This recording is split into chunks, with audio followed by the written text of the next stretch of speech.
Hey. Hey, y'all. It's in the afternoon. It's in the afternoon. Where are y'all? Are y'all eating supper right now? Huh? Are y'all eating supper? I don't see a single soul. I don't know what y'all are doing. You know, a long time ago, I was telling you about this stuff right here. That corn silk. Remember what I told you about it? Y'all remember that? It was on one of my videos that I was talking about. Ooh, this corn's too hard. Oh, I was going to show you. I was going to show you how to cream corn. But it's too hard. I hate it. But let me show you how I know it's too hard. First of all, I can't get the thing off, but here's how you know. Well, you don't want to get one that's got black like that at the top. Too bad. It's too hard. I can't eat it. I was going to show y'all how to cream style corn. I even already had my grease in my skillet. I'm sorry. I am so sorry, Linda and Christy. I'm sorry, darling. I was going to show y'all today. But let me show you why it's too hard. I didn't know it was too hard. I was going to do 4 ears. I'll do another ear just to see if it's too hard. But if this one is, it was bought all in the same place, so it probably is. Well, look at that. See? You can't even stick your fingernail in it. When a corn has dents in it, now let me get up really close to you and you can see. But you can actually feel it. It's ready for the hogs to eat. Do you see those little tiny dents in it, like right there? They're little dents. When that little kernel starts denting in, the corn is too hard. It's hard as a rock. But I'm going to shuck it a little bit, and I'm going to put it outside and let the little squirrels and birds perk on it. They like on it. They just peck on it. Good evening, Sarah. It's supper time, darling. And I don't know what I'm going to have for supper now, seeing as how my corn wasn't going to work. I see somebody saying howdy. All right, there's old Betty. She's over here tonight from Lafayette, Tennessee.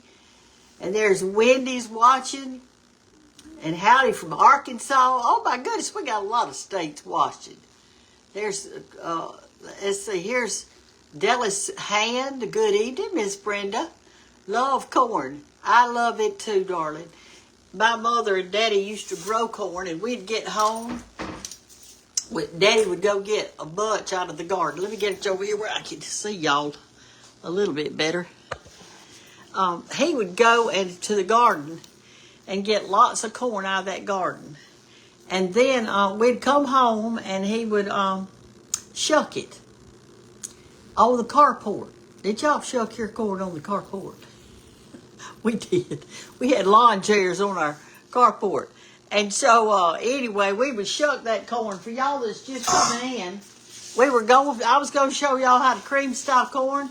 As a matter of fact, I had just sharpened my knife, because you got to have an extra sharp knife to do it.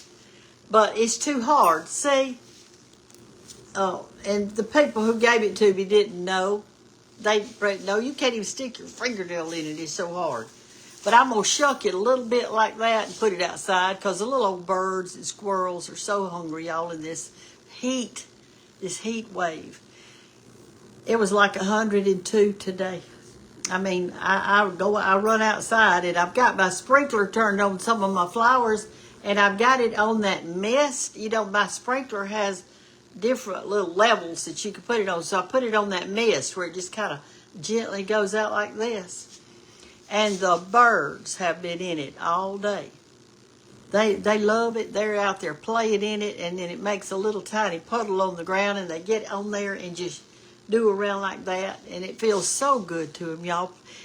Please, if you're in a dry area, get you a boiler or a frying pan or something, and put out a little pan of water, a cool water for the birds. I mean, it wouldn't hurt to put an ice cube or two in it. It'd take a while to melt, but they would love it. It says, hey, I just shucked a bushel over the weekend. Well, bless your heart.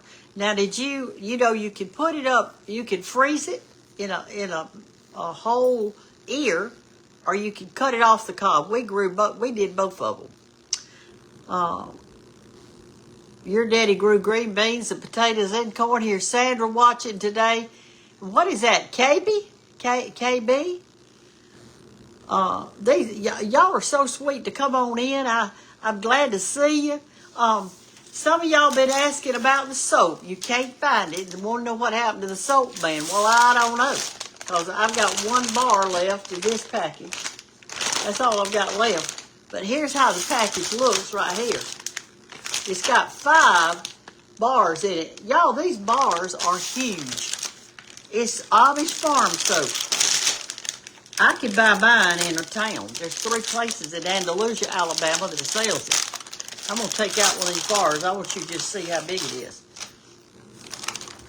That's how big it is. See how thick? It lasts forever. And here's the blue one. Y'all, there's no difference in like the smell or the anything. It's just different. He just put different colors in it, I reckon, so it can go with our bathroom. You know how the ladies are.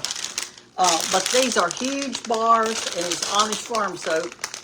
It's www.amishfarmsoap.com. But anyway, I use mine for everything. I've washed my hair in it this morning. Not that you can tell it now, but I did. It looked pretty good this morning before I sweat all over it. And let me tell you this, what happened. Today is Tuesday. So my girlfriends and I, we go out on Tuesday to different restaurants. Every Tuesday, this is our day out. So today we went to a restaurant in town. It's called Lost Pizza. We went there. Well, we go to different restaurants every time to give everybody the business. And let's see, there were 9 of us today. Sometimes there's as many as 12, but today was just 9. So you can order any kind of pizza you want to. So I ordered me a small pizza, but it was about that big around. And I didn't know what the names of them and all. They had all this menu up there, and you could look at it. I said, look, just give me a pizza with everything on it and a lot of cheese. She said, well, you want, and she called the name of it, which I don't even remember now. That's what you want. I said, well, good, then fix it. I don't want to stand here and try to figure it out. Just give me a good pizza. Would you do that? She said, oh, yes, ma'am, I will. Well, anyway, we got back over there and we sat down, the 9 of us, and we made sure that we were in a corner of the pizza place. And we got over there in the corner and sat around kind of an oblong table, and we talked. And we talked. And we talked. And we drank tea. And we enjoyed it. There was nothing else we could do. It was hot outside, 100-something degrees. And there you had a nice little bunch of ladies. And what better thing to do than do exactly what my second cookbook said, which is what? Linger around the table, y'all. That's what you should be doing at home. Linger around that table. Talk to those babies of yours. Make them put that phone down at the table. I mean, like, leave it in your bedroom, darling. And sit down at the table with your mom and daddy and talk a while. And if they say, well, I don't know what to talk about, you just say, well, we're going to talk about something, and something will come up. You're going to sit here, and we're going to talk. Or just look at each other. You can just look at them if you want to. They'll get so bad. But, hey, they're your children, and you are the parent. Remember that. You are the parent. They're the kid. And you know what's best for your children. You're a good mom and daddy out there in Facebook land. You know what to do. If you don't know what to do, you can figure out what to do. And every child is different. Just because you do this one with this child and he does everything you tell him to and he's just so good and all like this one, well, this one may not be that way. And I can tell you this. I don't care if you have 11 children. Every single one of them will look different and act different and have a different personality and have different mental abilities, have different talents. And they came from the same parents, and they've been brought up in the same exact house, in the same exact conditions, ate the same food, but yet they're different. And aren't we glad? So here's what we need to do. We need to focus on the good things about our children. the things like that are their strengths. Their strengths, and each one of them has a strength, and it's different. I've got a little niece over here, and she has a child, and the child really wanted to play volleyball, but she wasn't big. She's tiny, just as athletic as she'd be, but she's tiny, and she just, that was hard to get that ball up there. So she tried out for track and that long distance running and all that, and honey, her little legs can run. And so she's just excelling in the running, and she's doing so good. Now, I've got 5 grandchildren. One of them is super good in art. It's Isabella. She can draw and do, and she's got an artistic mind, and just like that. Then I've got another one that's super good in the kitchen. It's Banks. She creates recipes. I'm telling you, she can create some recipes. The other day she was over here, and I had, that when I did that video the other day, and I was showing y'all how to make that blueberry pie, and I showed you how to make the real whipping cream. Well, when we got in there and sat down after Sunday dinner, she came in here and got the rest of that whipping cream, whipped it up, and put some lemon and stuff in it, and made a great little pudding out of that. I said, "What are you doing in there?" She said, "I'm using the rest of your whipping cream." She didn't realize how expensive that stuff was. You can't just do anything with it. It's high. You just got to eat a little bit. Then Bay is real good with computers, and she's good with just her hugs and listening to people and that kind of stuff. And Kate has a lot of wisdom, a little bit more than she needs to portray to other people. But she'll tell them in a New York minute. Y'all know how fast that is, the New York minute. She'll tell them in a New York minute what's this and what's that. And then last comes my William. He's a yes ma'am, no ma'am boy. He is so polite. And so gives the best hugs. And he'll do anything I ask him to do and not hesitate to do it. He is so good at that. And he's just pleasant to be around. He does use his phone too much. I think it's attached to his hand. Y'all got a child like that? One of those attached to your hand? Oh, she said her Hoffman notice came today. You know what that means? That the book's on its way. Oh, I'm so excited. Maybe I'll get me a notice. I may have already gotten it and didn't look. So y'all look on your Facebook. I mean, not Facebook. Look on your email account. That lady that just scrolled up, I didn't get her name. She said that her notice came today on her cookbook, on her email, that it was being shipped. So all of them won't be shipped at exactly the same time, but if she got hers, that means that you and I are right behind her. We're right behind her, y'all. So that's good. Oh, I'm so excited. I say, love your videos. Well, thank you, darling. I'm so glad. Thank y'all for watching. Here's Ruth Bustle. I love her too. Well, I love y'all too. But anyway, talking about the kids, I don't know how many y'all grandkids y'all have, but you know I'm telling you the truth. Every single one of them, they're just as different as night and day. They are. I'll tell you a fun activity for y'all to do with your children. I do this every summer. Well, I actually do it every spring. I go to the dollar store and I buy 5 fly swatters.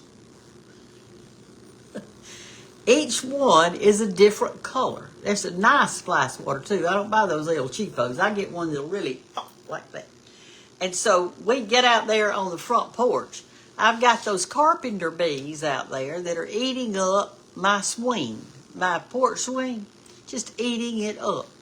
So we sit there and try to pop those bees. I mean, they have also, George made me a big table out there. It's about this big around. It is a piece of a tree that fell down when we had one of our hurricanes. And I asked him if he would cut that tree out for me. like a section, and he did. It was a big pine tree, and he put legs on it, 3 legs. And y'all know why? Why are the stools that you... Well, anyway, the thing is beautiful. It's on my porch, and I'll show it to you in a minute. But those bees get up under it, and sawdust is all on my porch where those bees have drilled holes in that thing that my husband made for me. All right, here's the question of the day.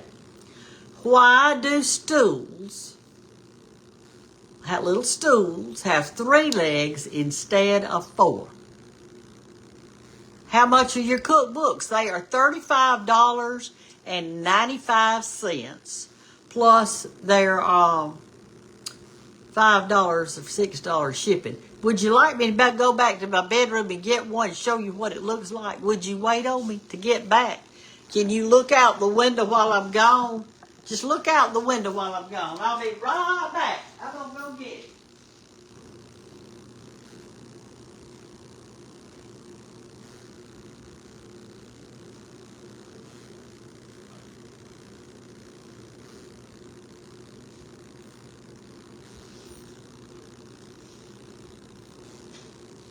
All right, I'm coming. All right, anything exciting happened out the window while I was gone? Y'all see the sprinkler and the birds? Here is my latest cookbook. It's Live Each Little Moment, y'all. And most people, you know, they've already ordered theirs. They pre-ordered it, so they're shipping it to them. Some of y'all haven't ordered, and I don't know how many they've got left. But I'll put it in the words up there at the top. You'll just have to go back. Here's the back of it. There's my little family right there. The one I was just telling you about. And every page. All right, here's the second cookbook. Right here. Linger Around the Table, y'all. There's my second cookbook, and you can still get it. They ordered extra of that. And here's my very first cookbook. It's going to be good, y'all. And there's the back of that one. I didn't show you the back of this one. There's the back of the second one. But anyway, what I was going to tell you, it's a hardback, $35.95, and every page has colored pictures. There's not any page that doesn't have colored pictures. It's over 100 recipes in each book. There's stories in each book. I can't wait for y'all to read the stories in my third cookbook. Don't forget get your Amish farm soap. Even though it says bar, what it's telling you here is that the bars are crafted. It's not bar soap. It's under Amish farm soap. Okay, let me look at you again. What were we talking about? Anyway, you can get your books. It's under BrendaGanttBook.com. Brenda Gantt, and Gantt is G-A-N-T-T. Some of y'all are calling me Grant. It's Gantt, G-A-N-T-T. BrendaGanttBook.com. So they'll be, if you order them, they'll be here soon. They'll be at your door soon. And you need to order some for Christmas presents. We're not doing a reprint for a long time because we've already done 3, and that's enough. Y'all have had plenty of time to get them, and I'm telling you now, so that's what we're going to do. All right, so what question have y'all got for me? Let me look and see. All right, I am on the list. Well, that's good. Helen, she is alive. Y'all, I saw that on Facebook the other day. Somebody said, Miss Brenda passed away. Well, Brenda Gantt may have passed away, but it wasn't this one. I'm alive and kicking. I saw that, though. It said, and then something else said, that, I just can't get over it. There's some crazy folks out there in Facebook land telling all this stuff. I don't know where they get all this information. But don't believe everything you hear. But I'm alive.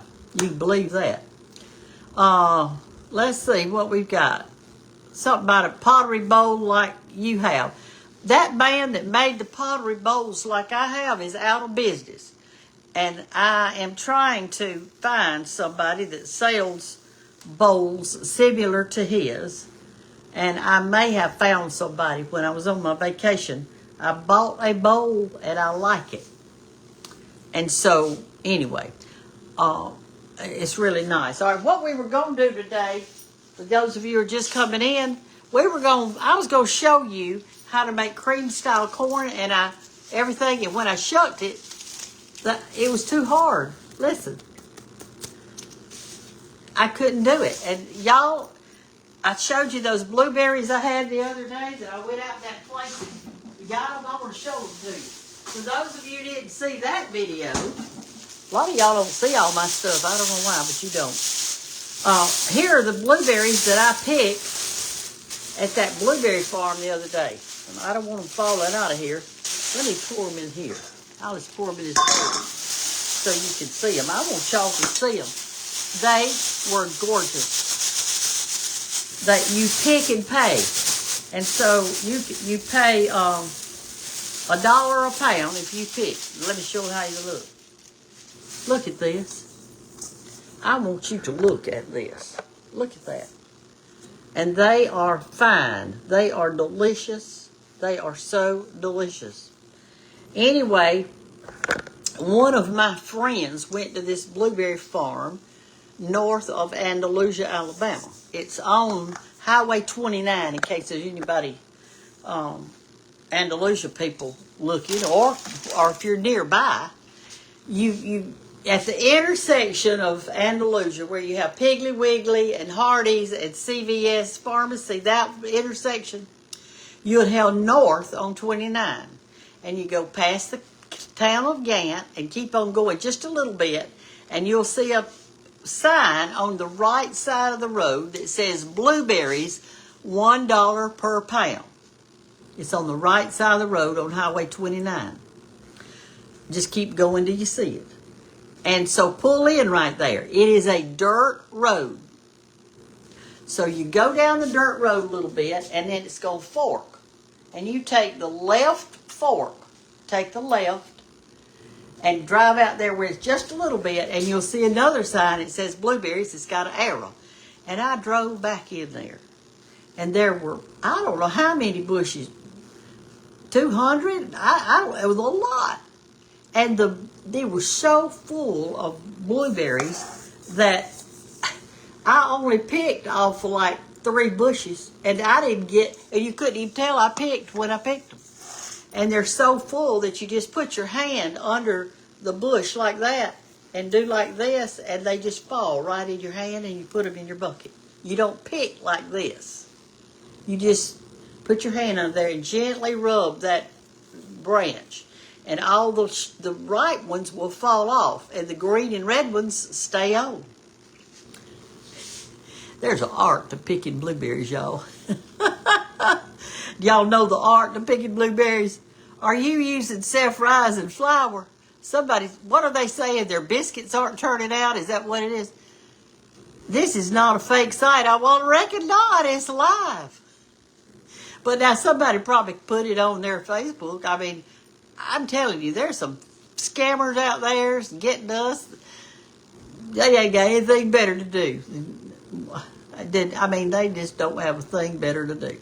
But anyway, here's how you make biscuits. Somebody must have written in and said my biscuits aren't turning out. Here's the clue. Get you a big bowl.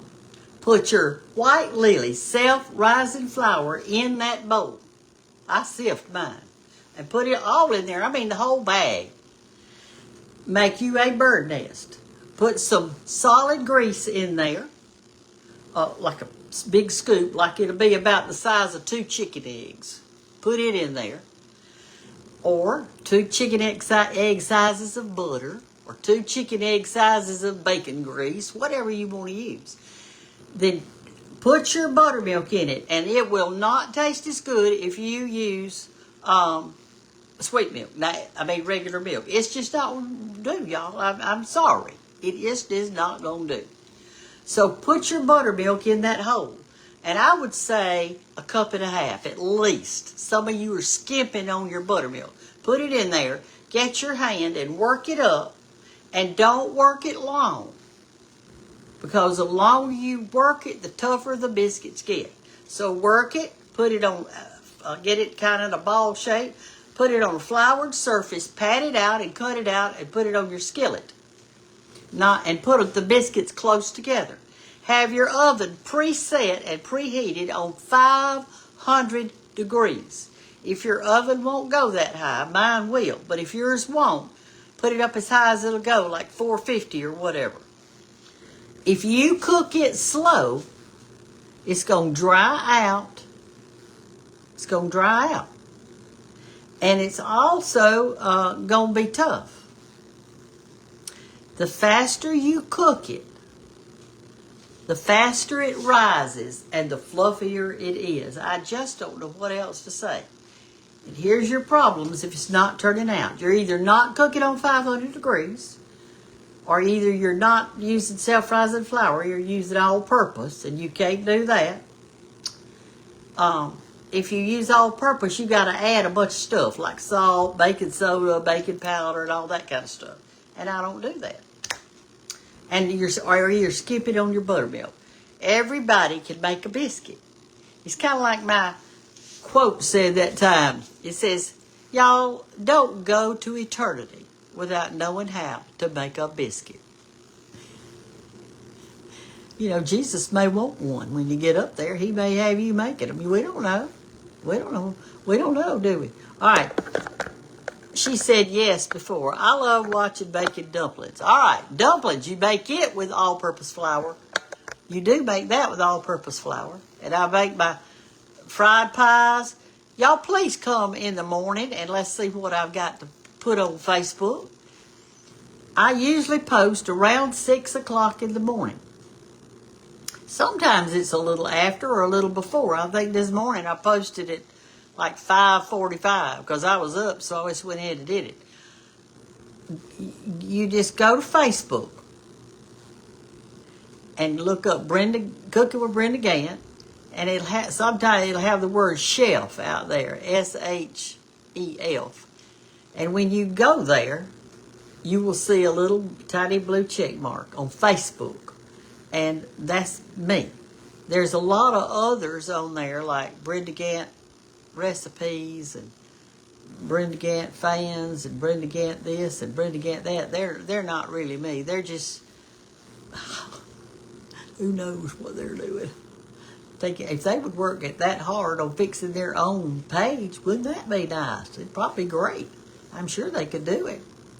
Do you grease the skillet for biscuits? Yes, I do. Not too much, but I do grease them. How are you doing, Brenda? I'm doing great, other than being hot. I love your biscuit recipe. Okay. Cup to cup and a half of buttermilk. Yes, you need at least that, according to how many biscuits you're making. A bucket is something to stay at the Cottle house with her breakfast. I cook breakfast at the Cottle house, but we're booked up, so there's no use y'all worried about it. Dumplings and apple filling. Oh, you're talking about the pies, the hot pies. I always look at my biscuits on 500 degrees. Oh, how long to leave them in there? That's what that said. You got to peek. Now, how many people out there right now watching this are blind?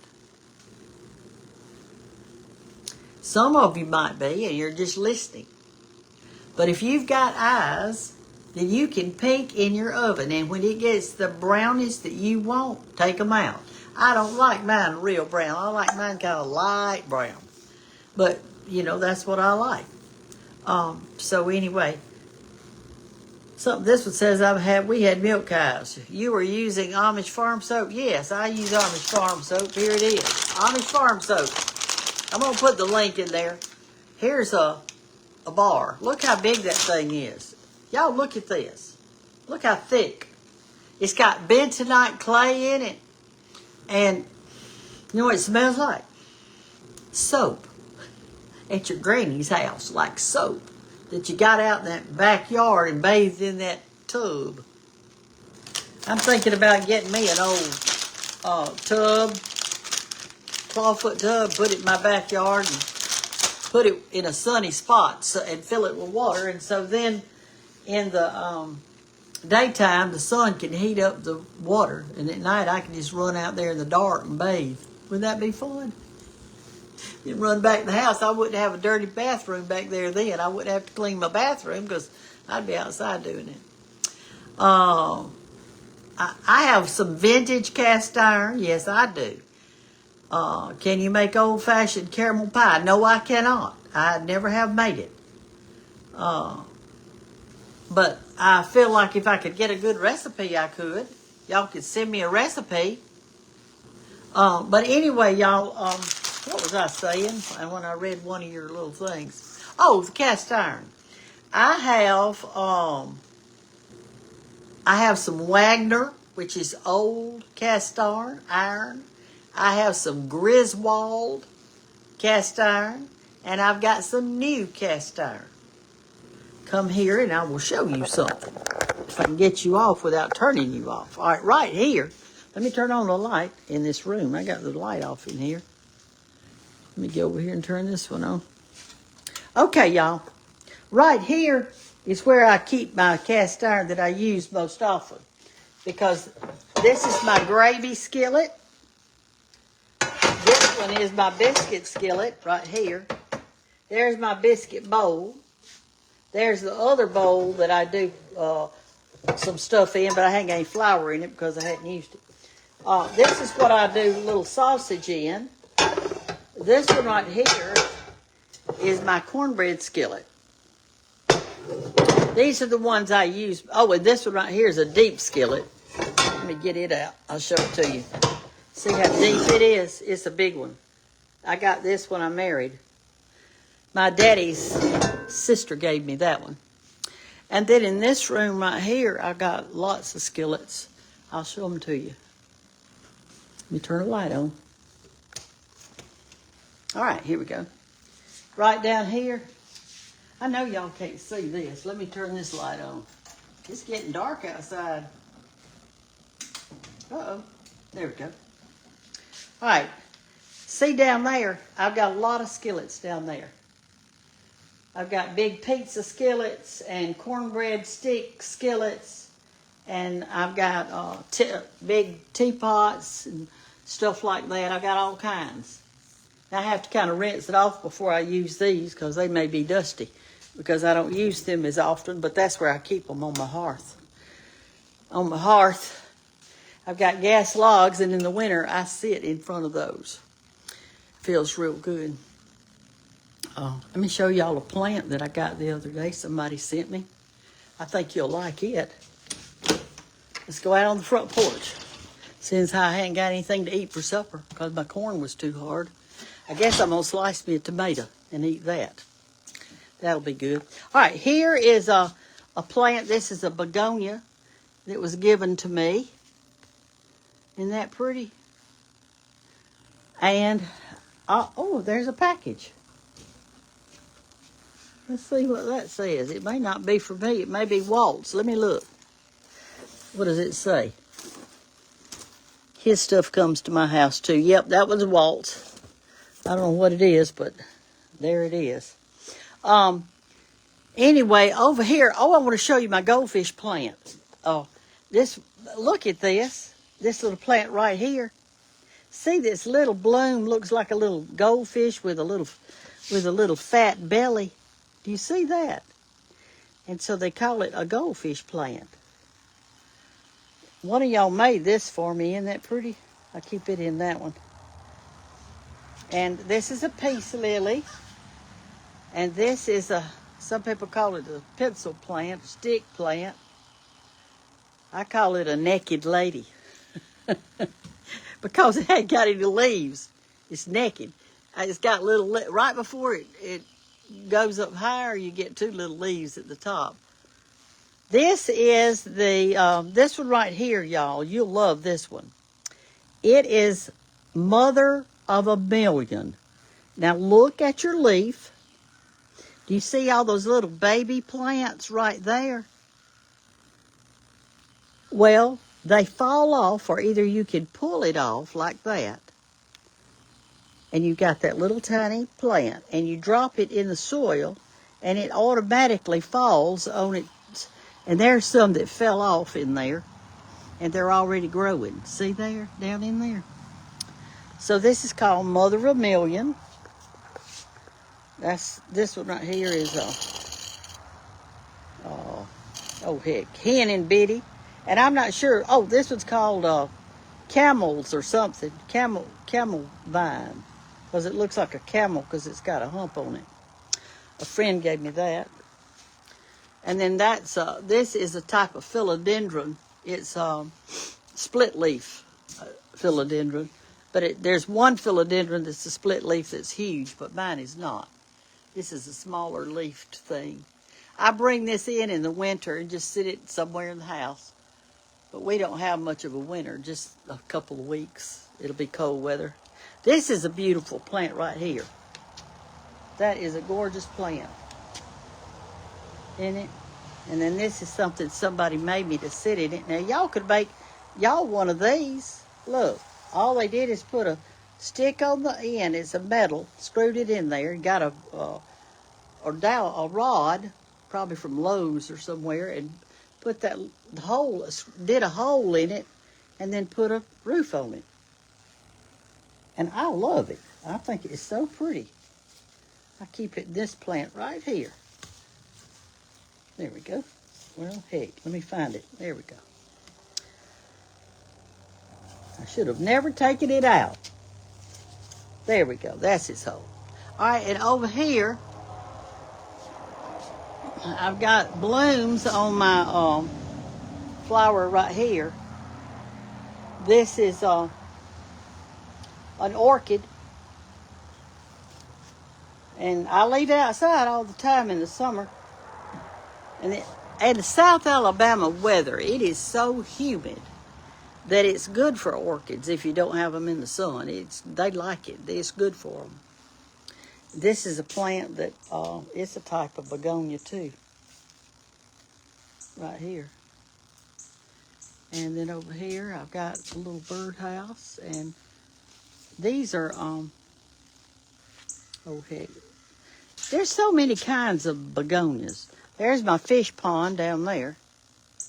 Let's see if I can zoom in so you can see it. I don't know what I'm doing with this camera. Can you kind of see it? Those mama mosquitoes go and lay their eggs in there. And they think it's safe. And then my goldfish eat the larvae.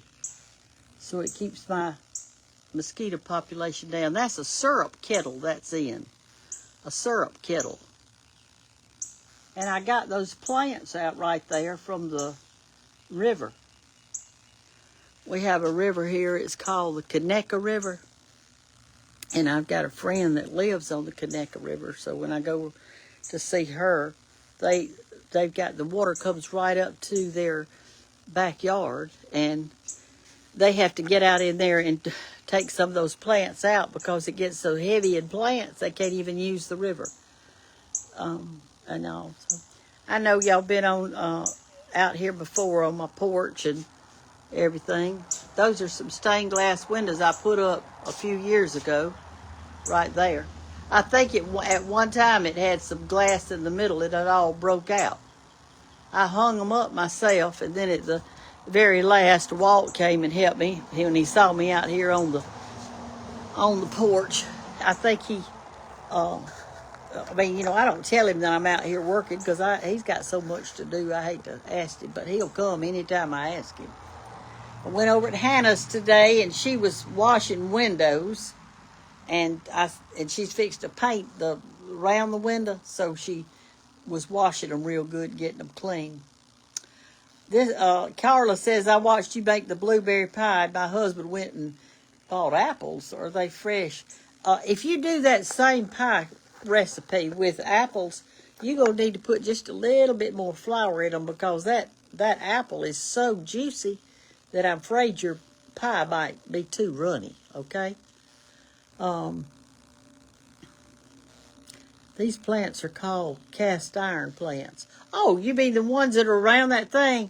Yeah, they're called iron plants because they're tough, boy. They stay out in cold weather and everything else. But you can get you some scissors and go out and cut the ones that don't look so good anymore. That's what I do. And I got those from Tuscaloosa. Those are old plants. Your porch is always so nice and clean inside. Well, I blow it off with a blower. I got one of those battery-operated blowers. Y'all, those are so nice for old people. God, I blow off my sidewalks. I blow off my porches. I blow off the porch furniture with those things. And it really is handy. And then it's got a battery charger on it, a battery charger.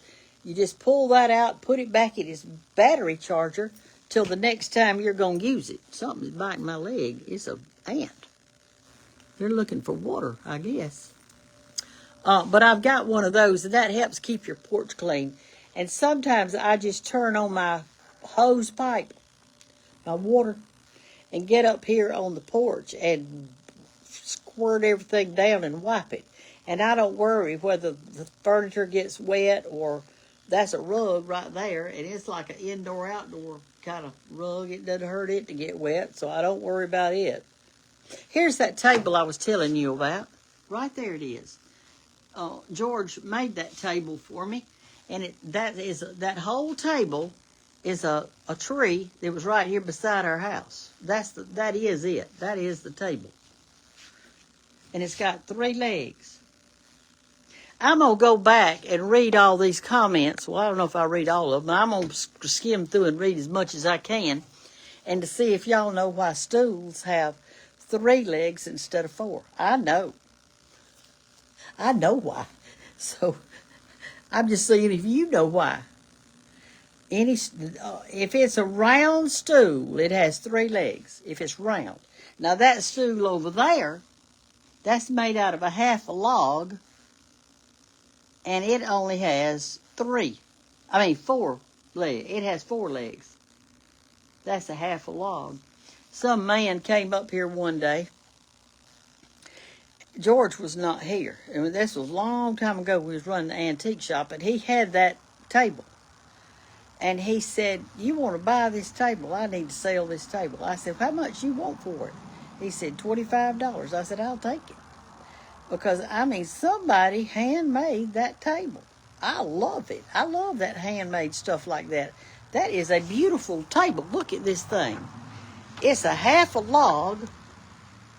See, it's a half a log right there. And it's cut and flat on the top.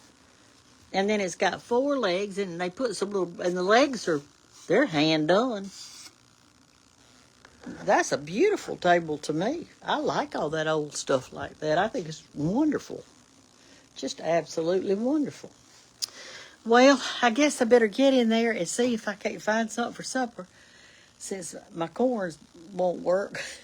I was looking so forward to having that corn. But that's all right. I'll just go to the curb market myself and get me some corn. Let's see if I have another question.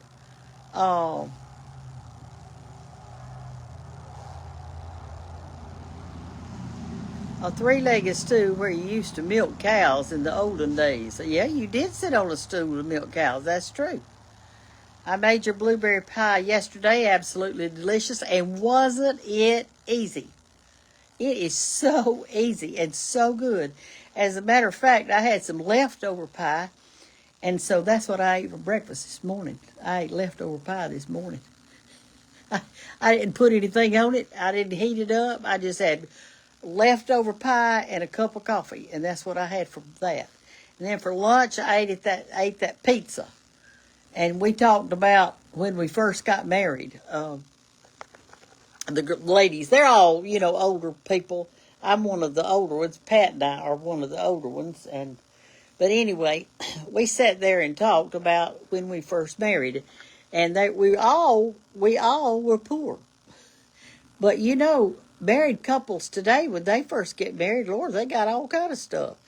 And I'm thinking, how do you do that? How did you do that? Because we didn't have anything.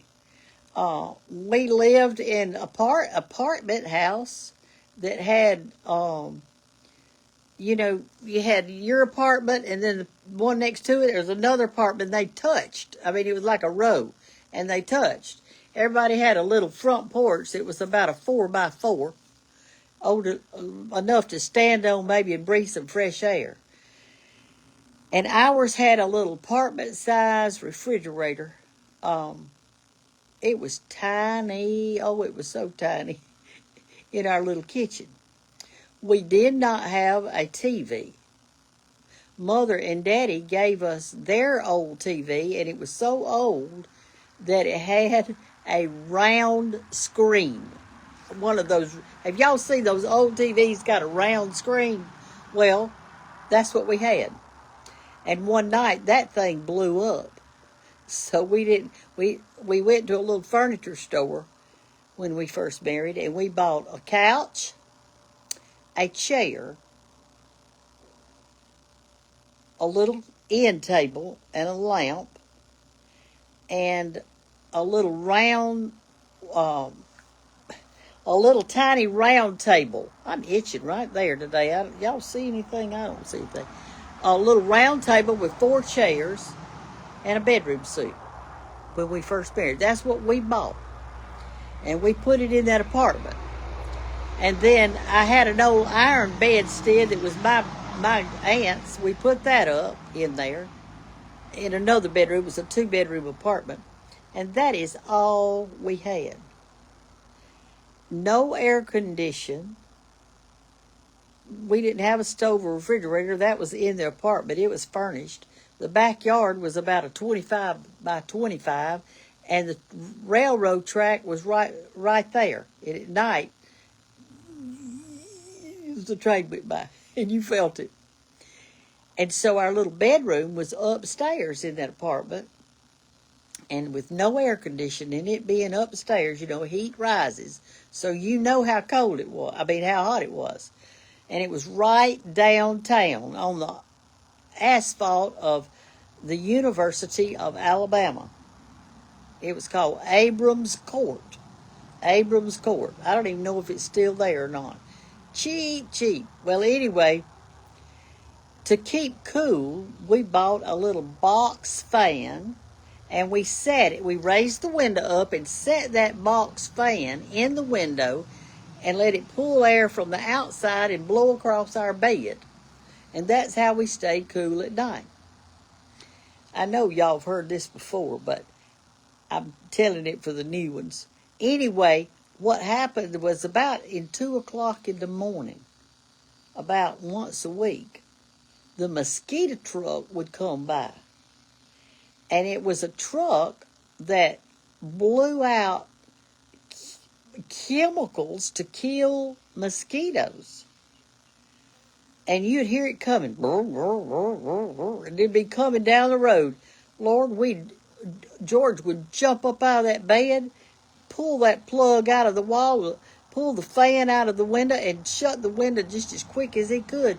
Because, y'all, that mosquito truck, it had a big thing on the back. It was just blowing out poison to kill mosquitoes. Well, it's getting in our lungs, too. So he would do that. Well, till all that stuff kind of settled on the ground where the mosquitoes were, we suffered because it was hot. Oh, it was hot. And then next week, we do the very same thing again. So that's some of my first experiences with being married. I had an old trunk at the foot of the bed of that iron bedstead that Carol Henry gave to me, and that we decorated with that. Oh, and here's what we did. Since we didn't have any TV, and it was hot outside, to entertain ourselves, and we couldn't afford a TV, we went to a pet shop and bought a little aquarium. We set that aquarium up in our little den and bought us some little fish, and we put them in that aquarium. So George and I at night would sit down on our couch together and huddle up and snuggle and watch our fish. Although we snuggled in the wintertime, we didn't snuggle in the summer, I can tell you. And we watched those fish swim back and forth in that aquarium. And that was our entertainment. I mean, and everybody sitting at the table today while we were eating our pizza told about when they were married and how they started out and how they didn't have anything.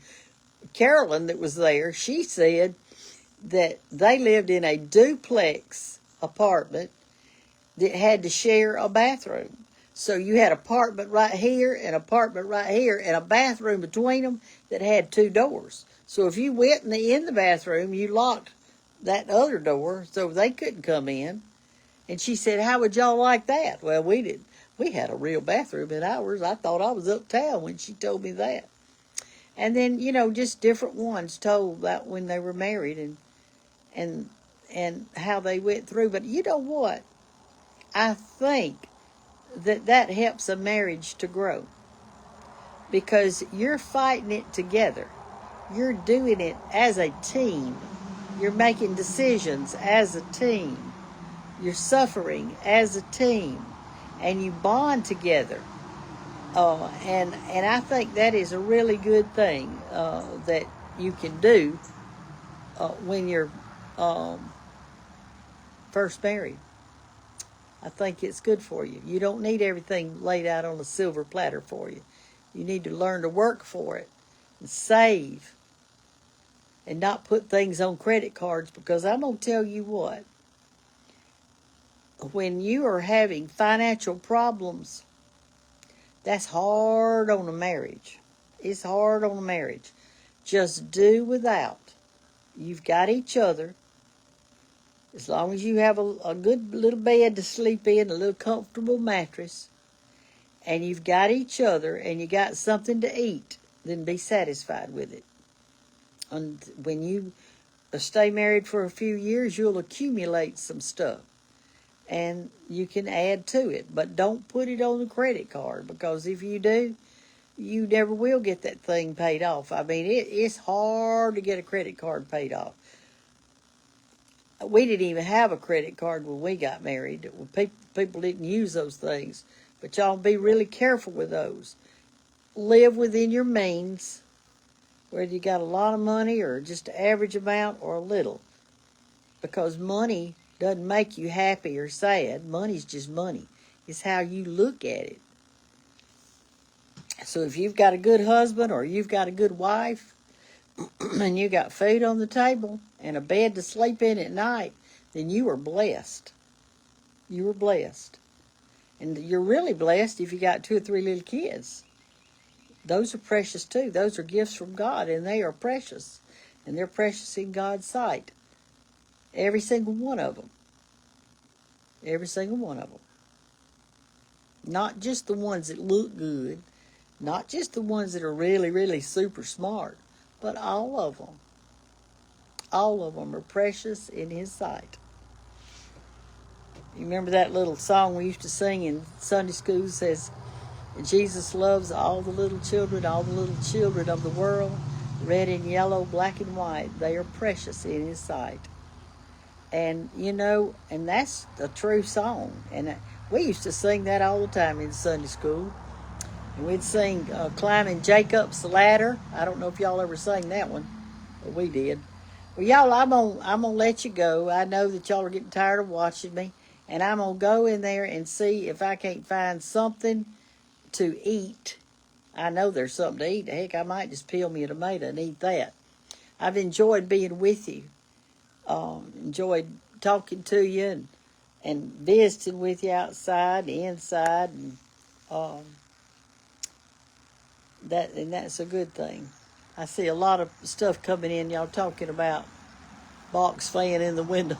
Y'all do that? Y'all do that too? Pull in that night air and it'd be so wet and sticky and humid. It'd be sticky when you went to bed. We'd have to powder up just to keep your skin to be feeling sticky. I don't know. And some places really you feel your skin feels sticky is when you go to the beach.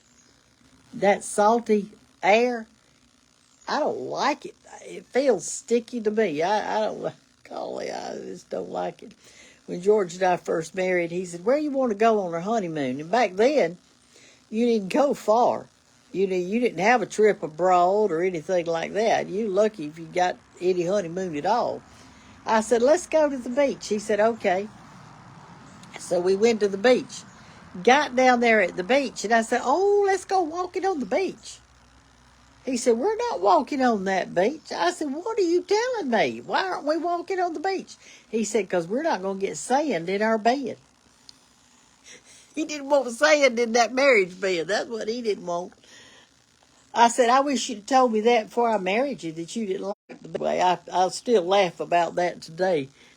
I've got so many stories. I'm telling you, I need to write them all down. But I just got. I love y'all. Have a great night. Find you something good to eat, and I hope your toes feel good and your sheets tonight. Bye bye.